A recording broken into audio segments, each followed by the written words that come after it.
Salam Bapak Ibu Saudara yang kami kasih dalam Yesus Kristus Tuhan. Malam ini kembali kita akan mendengarkan firman Tuhan. Tidak ada yang dapat memisahkan kita dari kasih Kristus.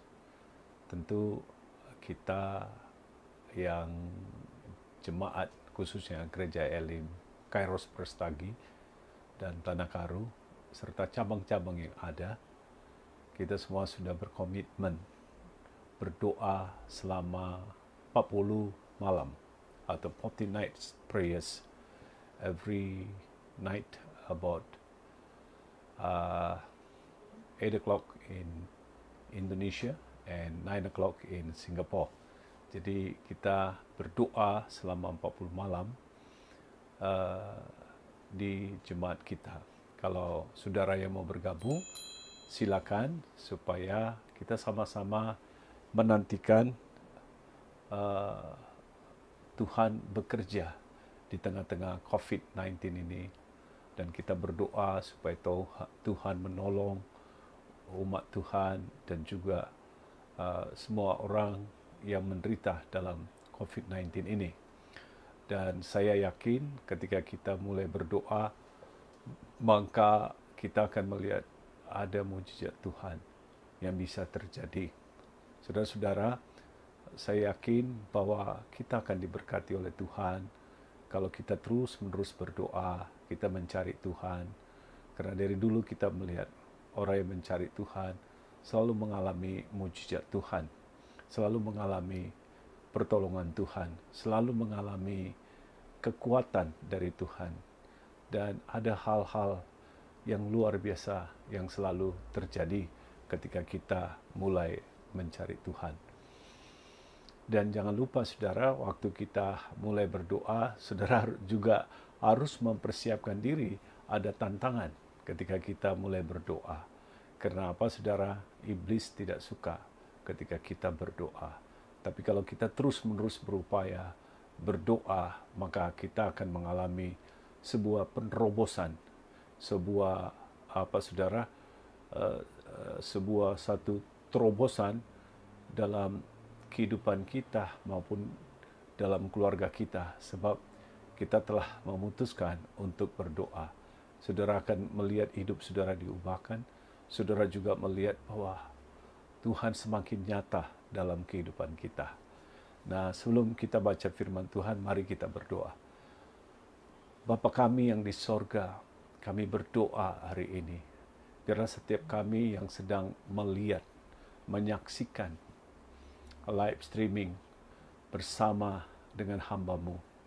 Kami berdoa Tuhan, di tengah-tengah COVID-19, kami harus stay home notice, harus tetap ada di rumah. Kemudian kami diupayakan oleh pemerintah, sebanyak mungkin kami tidak keluar untuk memberhentikan COVID-19 ini. Tuhan, di tengah-tengah kami di rumah, kami berdoa ya Tuhan. Kami tidak merasa bosan, tetapi kami mulai merasakan hidup ini lebih berarti.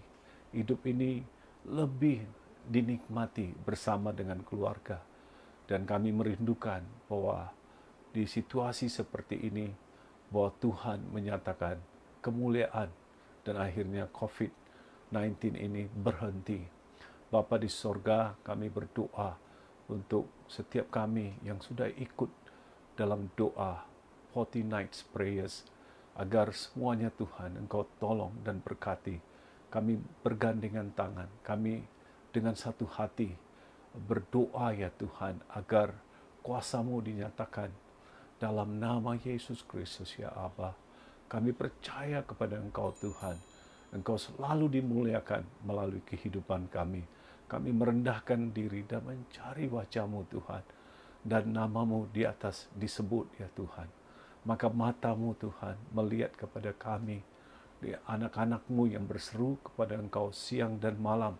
Tentu Tuhan tidak berhenti untuk melakukan sesuatu baik untuk kami maupun untuk dunia yang sedang menderita COVID-19 ini. Kami berdoa Tuhan urapi kebenaran firman ini sehingga kami boleh diberkati oleh Tuhan saja. Haleluya. Dalam nama Yesus kami berdoa. Amin. Saudara, saya ambil firman Tuhan dari Roma pasal 8 ayat 35 sampai dengan ayat yang ke-39. Siapakah yang akan memisahkan kita dari kasih Kristus? Penindasan atau kesesakan atau penganiayaan atau kelaparan atau ketelanjangan atau bahaya atau pedang, seperti ada tertulis, oleh karena engkau kami ada dalam bahaya. Maut sepanjang hari, kami telah dianggap sebagai domba-domba sembelian.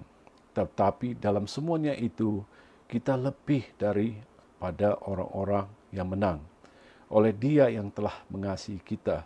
Sebab aku yakin bahwa baik maut maupun hidup, baik malaikat-malaikat maupun pemerintah-pemerintah, baik yang ada sekarang maupun yang akan datang, atau kuasa-kuasa, baik di atas maupun di bawah, ataupun sesuatu makhluk yang lain, tidak akan dapat memisahkan kita dari kasih Allah yang ada dalam Kristus Tuhan kita.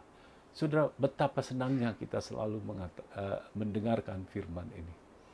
Setiap kali saya percaya ketika ada janji Tuhan, ada satu ikatan Tuhan dalam hidup kita, kita mulai membaca kembali. Dan saudara harus tahu bahwa iman itu timbul oleh karena pendengaran firman, yaitu firman Kristus. Saudara, kita mulai mendisiplinkan hidup kita. Saya di Singapura kadangkala dengan rumah yang agak kecil, agak kesulitan untuk berdoa kadangkala, karena kami 5 orang, saudara. Dan kadangkala saudara sulit sekali.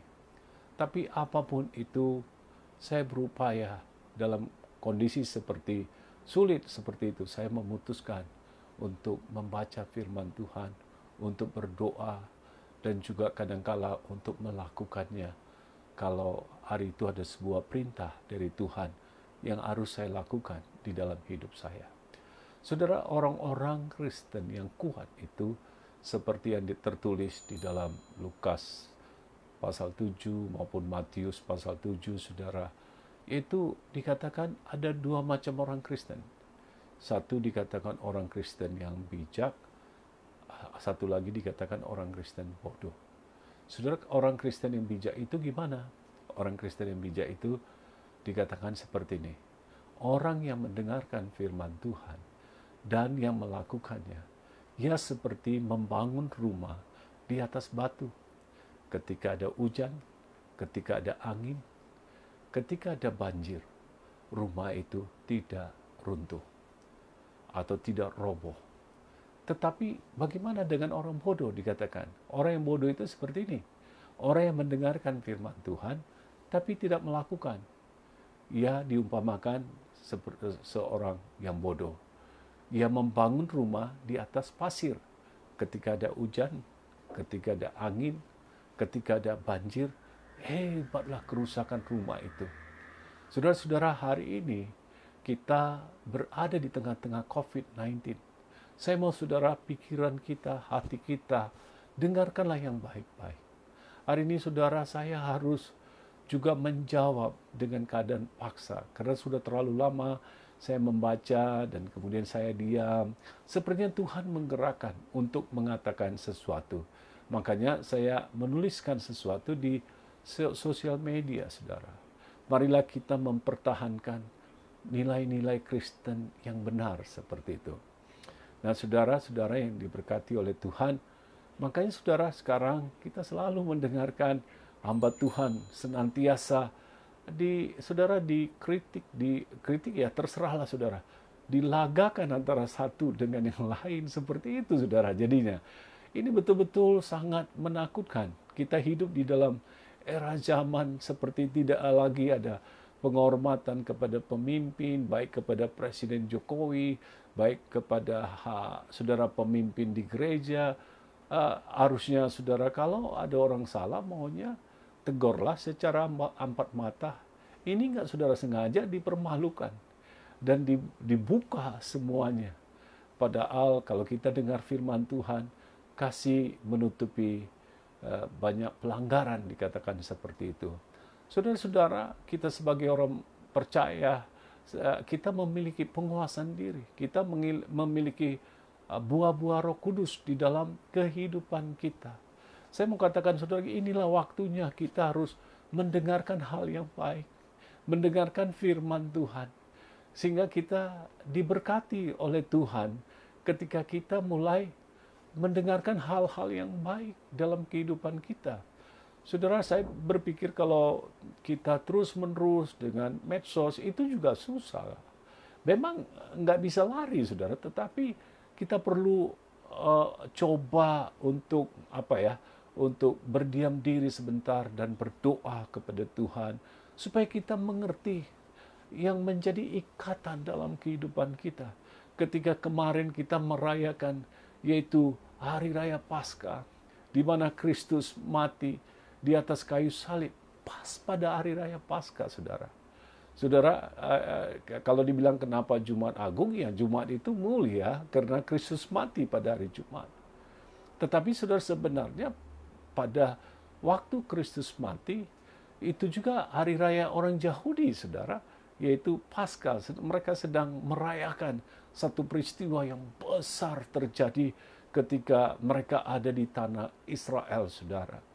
Makanya saudara, semua ini adalah gambaran mengenai Kristus yang akan datang dan akan mati untuk saudara dan saya. Hari ini saudara, kalau saya bisa melayani, karena Kristus tebus dosa saya. Saya orang berdosa, saya orang yang lemah, saya orang yang dikatakan saudara, introvert, nggak berani ngomong, saudara. Seorang yang sangat malu, saudara, untuk menghadap banyak orang, gemetar, saudara. Tetapi saudara, orang-orang seperti saya ini, saudara, ditebus oleh Tuhan. Ketika saya sakit, saudara, kemudian saya berseru, siapa yang menciptakan langit dan bumi ini? Saya mau menyembah Dia. Maka Kristus, saudara, yang begitu luar biasa, saya mengalami encounter dengan Tuhan, saudara. Saya mau sampaikan kepada kita semua, saudara, yang diberkati oleh Tuhan Yesus Kristus. Sama halnya, saudara, Kristus menebus dosa kita. Kristus mati oleh karena dosa-dosa kita. Sebagai manusia dia mati. Tetapi 3 hari kemudian dia bangkit, saudara. Saudara, saya ingin sekali bahwa kita itu adalah pribadi-pribadi yang selalu mendengarkan firman Tuhan, yang selalu mau berdoa kepada Tuhan, yang selalu mau melakukan apa yang Tuhan perintahkan kepada kita. Maka kita akan menjadi orang-orang yang berbeda. Kita percaya ada perjanjian Tuhan dalam kehidupan kita. Perjanjian itu adalah dengan darah Yesus yang sudah dicurahkan untuk kita semua. Dan kita menjadi miliknya. Dan kita menjadi anak-anaknya, saudara. Kalau kita anak janji, kemudian kita tidak punya firman Tuhan. Rasul Paulus, perhatikan saudara, dia bisa mengatakan ketika dia mengalami aniaya, ketika dia mengalami masalah, ketika dia dicelah, saudara, baik imam-imam yang besar oleh orang Yahudi sendiri, kemudian prajurit-prajurit Romawi yang memenjarakan dia. Dia harus menghadap Kaisar, dia harus menghadap saudara Agripa, Festus, saudara, di dalam Alkitab. Nah, saudara, dia menghadapi semua tantangan dalam hidupnya. Kemudian dia katakan, siapakah yang bisa memisahkan aku dari kasih Kristus? Saudara, dia mengalami aniaya, bukan tidak, saudara. Dia sungguh-sungguh, kalau kita perhatikan, dirajam dengan batu, bahkan secara rahasia, saudara, ada firman Tuhan mengatakan sepertinya dia sudah mati, bangkit kembali, dia dibawa ke langit tingkat yang ketiga, saudara. Dia mempunyai pengalaman yang begitu luar biasa, sehingga dia bisa mampu mengatakan kesulitan, masalah, persoalan tidak bisa memisahkan aku dari Tuhan. Saudara-saudara, ketika kita melihat ada begitu banyak masalah, saudara ditinggalkan oleh teman, saudara dihina oleh teman. Kadangkala saudara merasa, aduh aku sendirian, gak ada teman saudara. Tapi ketika saudara mulai berdoa, saudara bisa merasakan bahwa Tuhan tidak meninggalkan kita. Bahwa Tuhan tidak membiarkan kita. Dia ada bersama dengan kita. Itulah Yesus, Immanuel. Aku menyertai engkau sampai kepada kesudahan zaman, saudara. Apa sih masalah kita? Sebentar-bentar ngambek, sebentar-sebentar nggak mau ngomong. Saya pikir kita berbeda lah. Kita kalau sudah tahu bahwa Kristus ada bersama dengan kita pasti menjadi pribadi-pribadi yang berbeda. Satu pribadi yang tidak mudah tersinggung. Satu pribadi tidak sembarangan berkata-kata. Kita selalu rindu agar hidup kita hidup dalam kebenaran. Hidup kita hidup di dalam Yesus Kristus, saudara. Dan ibu bapak yang diberkati oleh Tuhan. Hari ini kita lihat COVID-19 melanda hampir seluruh bumi, saudara. Kemudian kita sebagai orang percaya mau buat apa ya? Saya mau sampaikan kepada kita sebagai orang percaya mau buat apa sih? Tentu kita mau melakukan sesuatu yang memuliakan nama Tuhan. Pertama, ya kita berdoa. Kedua, kalau kita punya kemampuan untuk membantu orang-orang yang dalam kekurangan, kita bantu, saudara. Itu penting sekali dalam kehidupan kita. Nah, saya mau sampaikan, saudara, justru, saudara, kalau kita sebagai orang percaya, dalam situasi seperti ini, seharusnya, saya selalu kata gini, seharusnya kita membangun nilai-nilai kekekalan itu. Misalnya, saudara, kalau kita baca dalam Yeremia pasal yang ke-31 ayat 3.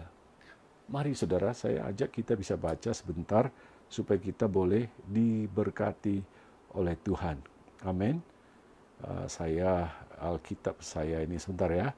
Saudara, kita baca Yeremia pasal yang ke-31. Perhatikan saudara. Yeremia pasal ke-31 ayat 1 sampai ayat 3. Perhatikan saudara. Haleluya, saudara masih ada bersama dengan saya. Saya harap saudara katakan amin. Pada waktu itu demikianlah firman Tuhan, aku menjadi Allah segala kaum keluarga Israel dan mereka menjadi umatku. Ayat kedua berkata seperti ini. Beginilah firman Tuhan. Ia mendapatkan kasih karunia di padang gurun, yaitu bangsa yang terluput dari pedang itu. Israel berjalan mencari istirahat bagi dirinya. Ayat 3, saudara perhatikan. Dari jauh Tuhan menampakkan diri kepadanya, aku mengasihi engkau dengan kasih yang kekal. Sebab itu aku melanjutkan kasih setiaku kepadamu.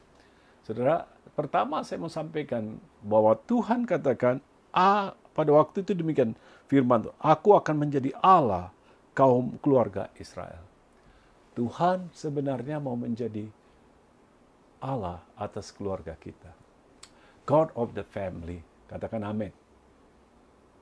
Tuhan menjadi Allah atas keluarga Israel. Jadi saudara perhatikan, kalau hari ini kita semua bapak, ibu, anak berkumpul, Tuhan hadir di situ. Dia mau menjadi Allah keluarga. Tuhan keluarga. God of the family, saudara. Saudara, saya pikir ketika bapak, ibu, anak, saudara bisa beribadah kepada Tuhan, that is wonderful. God of the family. I think God have a reason why we stay in the house. Kita ada di rumah, saudara. Supaya kita bisa menikmati, saudara, perlindungan Tuhan. Kita menikmati kasih, kita menikmati damai dalam kehidupan kita. So first of all, yang pertama adalah God of the family. Yang kedua, saudara, kalau kita perhatikan, firman Tuhan katakan, beginilah firman Tuhan yang mendapatkan kasih karunia di padang gurun. God of grace. Saudara perhatikan. God of grace, Tuhan yang berkasih karunia, saudara. Yang kedua. Jadi God of the family, God of grace. Yaitu Tuhan di atas keluarga, Tuhan yang berkasih karunia. Saya pikir saudara hari ini siapapun kita, nggak peduli saudara, ketika kita datang kepada Tuhan, Tuhan selalu berkemurahan dan kita katakan, Tuhan, I am sorry, ampuni aku Tuhan. Ketika firman Tuhan katakan mereka yang terluput dari pedang, mereka memperoleh kasih karunia, saudara. Ayat ini berkata seperti itu. Saudara yang terluput dari COVID, saya nggak katakan, saudara perhatikan hati-hati ya. Saya nggak mengatakan ada orang meninggal karena COVID, berarti mereka nggak dapat kasih karunia Tuhan. Tapi saya mau sampaikan, sedikit bisa dikonekkan kebenaran firman Tuhan ini. Orang yang terluput dari pedang, mereka dapat kasih karunia. Kalau saya katakan orang yang terluput dari COVID-19, mereka dapat kasih karunia. Oh, kalau gitu gimana yang udah meninggal? Ya tetap aja. Kalau Tuhan memberikan kasih karunia, Tuhan mempunyai maksud untuk kita. Yang ketiga, saudara perhatikan, Tuhan katakan, aku mengasihi dengan kasih yang kekal. Ya kalau kita lihat di sini ayat 3, dari jauh Tuhan menampakkan diri kepadanya, dan aku mengasihi engkau dengan kasih yang kekal. I love you with that everlasting love. Wow, perhatikan saudara. Makanya saudara-saudara, saya mau sampaikan kepada kita hari ini ketika kita membaca firman Tuhan, yang pertama ini saudara, saya mau sampaikan bahwa siapakah yang bisa memisahkan kita dari kasih Kristus. Pada tahun 2005, nanti kalau saudara mau linknya, saya bisa kasih link. Presiden George Bush sudah mempersiapkan diri untuk menghadapi pandemik ini, saudara. Seperti COVID-19 ini. Itu terjadi tahun 2005. Dan Presiden George Bush berseru supaya pemerintah, kalau saya tidak salah, menyediakan 7 billion dikatakan. Dia katakan kalau terjadi pandemik ini, kita sudah siap. Kita sudah bisa menghadapinya dengan baik dan kita tidak perlu banyak korban, dikatakan seperti itu, saudara. Tapi saudara, ketika dia mulai, setelah dia baca buku, itu terjadi di tahun, kalau saya tidak salah, tahun 1920, berarti 100 tahun yang lalu dikatakan Spanish flu. Itu hampir sepertiga dari bumi ini mati, saudara, kena flu pada waktu itu. Ketika dia baca buku, dia sadar, ini bisa-bisa kembali lagi, saudara. Sepertinya Tuhan sudah ngomong, sepertinya sudah Tuhan bicara, Amerika, engkau harus siap diri ya, gitu. Makanya dia kasih budget lebih kurang 7 billion pada waktu itu. Tapi parlemen, dewan menolak, akhirnya batal, saudara. Hari ini kalau bangsa Amerika menerima apa yang diusulkan oleh Presiden George Bush tahun 2005, saya pikir mereka tidak usah mendapatkan begitu banyak korban pada hari ini. Saudara-saudara, sama dengan kita hari ini. Jangan kita menjadi orang yang reaktif, tapi jadilah selalu proaktif. Ketika kita mengalami saudara, kita membangun diri kita di atas iman, kita membangun diri kita di atas saudara, kasih persekutuan dengan Tuhan, mempersiapkan diri dengan baik, saudara. Saudara, saya percaya sekali saudara-saudara akan menjadi orang yang kuat sekali. Tidak dalam ketakutan, tidak dalam risau, kacau. Karena saya yakin di tengah-tengah COVID-19 ini Tuhan menyertai kita. Tuhan ada bersama dengan kita. Nah, itu perlunya kita berdoa dengan sepakat. Kita mau melihat kemuliaan Tuhan, menjadi umat Tuhan yang sungguh-sungguh berdoa, percaya bahwa kita itu dibangun sedemikian rupa, kita mempunyai hubungan sedemikian rupa, kita punya panggilan sedemikian rupa, sehingga kita bisa katakan, siapakah yang dapat memisahkan kita dari kasih Kristus? COVID-19 ini tidak mungkin bisa memisahkan kita. Karena kita sudah membangun kasih kita dengan Tuhan. Saudara, saya sebagai gembala sidang, saya rindu sekali, saudara. You love God. Kita selalu mencari Tuhan. Dan kita akan diberkati oleh Tuhan. Di tengah-tengah masalah, di tengah-tengah COVID-19 ini, jawabannya adalah Tuhan. Tapi bagaimana kita bisa buat Tuhan itu jadi jawaban kalau kita nggak ada pertobatan, kita hidup asal-asalan.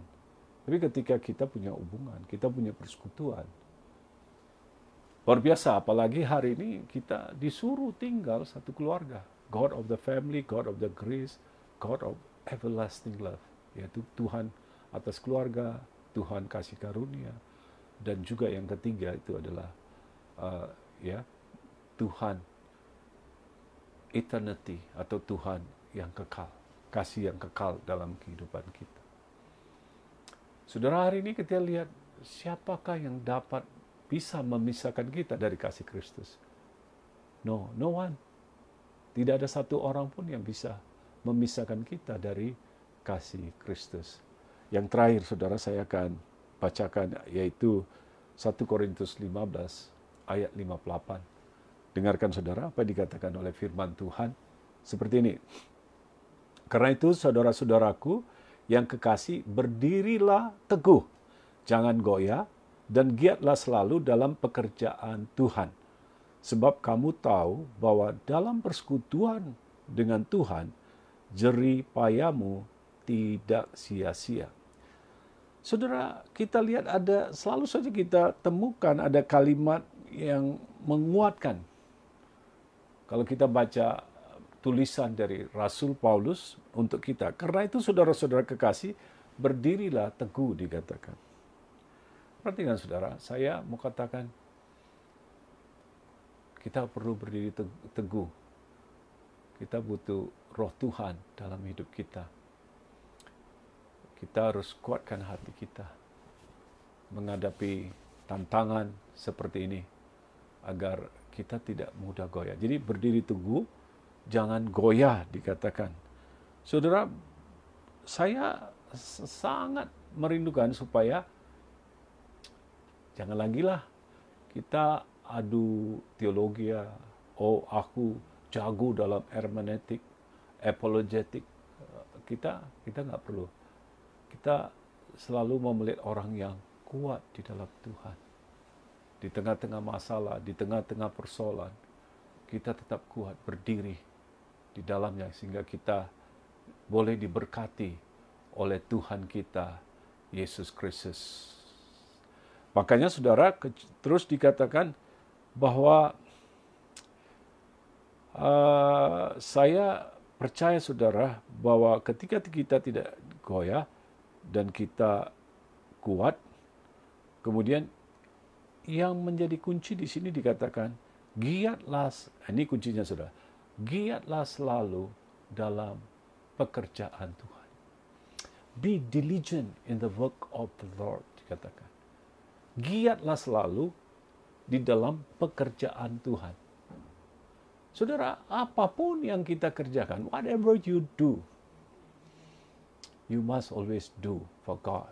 Apapun yang kita lakukan, kita harus selalu berpikir bahwa apakah aku mengerjakan seperti untuk Tuhan. Makanya Rasul Paulus mengatakan dalam Kolose pasal 3 ayat 23, apapun yang kamu lakukan, lakukanlah itu seperti untuk Tuhan. Sehingga kita diberkati oleh Tuhan. Hey, Brother Derek, God bless you. Ya, Tuhan memberkati kita semua. Charles Effendi, Tuhan berkati. Amin. Tuhan memberkati kita semua. Saudara-saudara, saya mau sampaikan kepada kita, pertama berdiri teguh. Kedua, dikatakan jangan goyah. Ya kan? Nah, perhatikan saudara, bahwa dan kemudian dikatakan, yaitu giatlah selalu dalam pekerjaan Tuhan. Saudara, seluruh hidup kita itu sepertinya link dengan Tuhan. Bukan hanya hamba Tuhan, not just pastor or evangelist, only work for God, but we are all come together work for God. Semuanya kita datang melakukan pekerjaan Tuhan. Saya bersyukur jemaat Tuhan hari ini tanpa gereja sudah bisa bekerja, sudah bisa memimpin. Rumah-rumah sudah ada pemimpin G12, pemimpin cell group, sudah bisa melayani.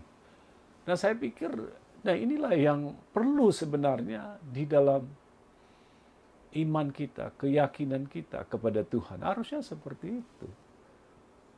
Kita jualan, kita usaha, kita tetap saja bisa melayani Tuhan. Atau juga apapun yang kita lakukan seperti untuk Tuhan. Whatever you do as for God. That is important in our life. You can't live for your own self. When we are believers, when we are Christian, ketika kita orang percaya, kita nggak bisa hidup untuk saya sendiri. No. Selalu berpikir untuk Tuhan. Makanya imbauan Rasul Paulus dikatakan, berdiri teguh, jangan goyah. Terus dikatakan bahwa giatlah selalu dalam pekerjaan Tuhan. Perhatikan, giatlah selalu, rajinlah selalu. Sebab kamu tahu dalam persekutuan dengan Tuhan. Dalam persekutuan dengan Tuhan, apa sih beratnya persekutuan? Berat, saudara. Ketika saudara bersekutu, berarti saudara berubah. Saudara membiarkan Kristus yang memimpin saudara. Membiarkan Kristus yang menuntun saudara. Bukan saudara sendiri, tapi Kristuslah yang memimpin saudara. Ini luar biasa. When you say that, in bahasa Indonesia say bersekutu means that you have deeper fellowship with God. Means you let go of Jesus to lead you, to guide you. Kristus yang menuntun kita, yang membimbing kita, saudara. Karena itu susah. Makanya dikatakan seperti ini. Persekutuan dengan Tuhan, jerih payamu, perhatikan. Jerih payamu tidak sia-sia. Itu dikatakan, work in the Lord of God and fellowship with God, it will not in vain, saudara. Makanya Bapak Ibu Saudara yang diberkati oleh Tuhan, saya mau sampaikan sekali lagi, ketika firman Tuhan katakan, jadi dengan demikian berdirilah teguh. Kedua, jangan mau digoyahkan iman kita. Giat dan rajin dalam pekerjaan Tuhan. Persekutuan dengan Tuhan dan jerih payamu tidak sia-sia. Amin. Saya harap Tuhan memberkati kita semua. Dan saya mau berdoa.